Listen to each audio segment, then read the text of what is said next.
बहुत समय पहले की बात है। उत्तर भारत के एक छोटे राज्य में राजा विक्रम सिंह राज करते थे। राजा अपनी प्रजा के बीच न्यायप्रिय और दयालु कहे जाते थे, लेकिन उनके महल के पीछे का एक पुराना खंडहर सबके लिए रहस्य बना हुआ था।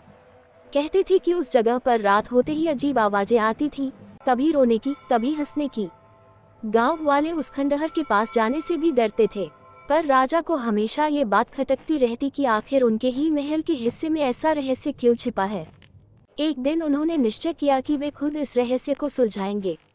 रात गहरी होते ही राजा ने अपने विश्वसनीय सैनिकों को साथ लिया और उस खंडहर में पहुंचे। जगह सुनसान थी, हवा में ठंडक थी और चारों ओर अजीब सी गंध फैली हुई थी। अचानक किसी ने कराहने की आवाज सुनी। सैनिक डरकर पीछे हटने लगे, पर राजा ने अपनी तलवार निकाली और आगे बढ़े। खंडहर के बीचों बीच उन्हें एक भारी दरवाजा देखा, जिस पर जंग लगी हुई थी। जैसे ही राजा ने उसे खोला, अंदर एक अंधेरी सुरंग दिखाई दी। सबको लगा कि शायद यही रहस्य की जड़ है। राजा ने मशाल जलाकर सुरंग में कदम रखा। सुरंग लंबी थी और उसकी दीवारों पर पुराने चित्र बने थे। उन चित्रों में एक ही चेहरा बार बार दिखाई देता था, एक महिला का चेहरा।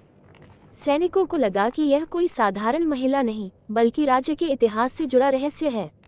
थोड़ी दूर चलने पर उन्हें एक कक्ष मिला।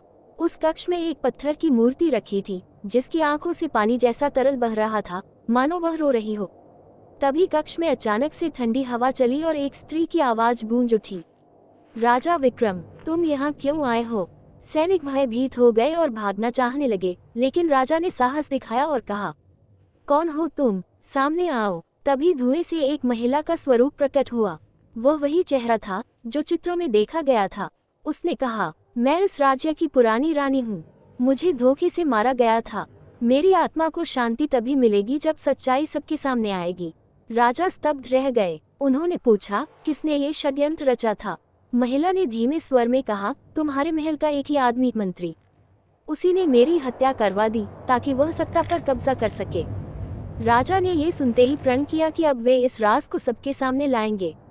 अगले ही दिन उन्होंने सभा बुलवाई और मंत्री को सबूतों के साथ कटघरे में खड़ा किया। सच सामने आते ही पूरा दरबार हिल गया। मंत्री को उसके अपराध की सजा मिली और रानी की आत्मा को शांति। राजा विक्रम सिंह ने उस खंडहर को फिर से बनवाकर एक मंदिर का रूप दिया, ताकि लोग डरने के बजाय श्रद्धा से वहां जा सकें। आज भी उस राज्य में ये कहानी सुनाई जाती है, एक राजा जिसने न केवल अपने साहस से रहस्य खोला, बल्कि न्याय करके अपने राज्य को भय से मुक्त किया।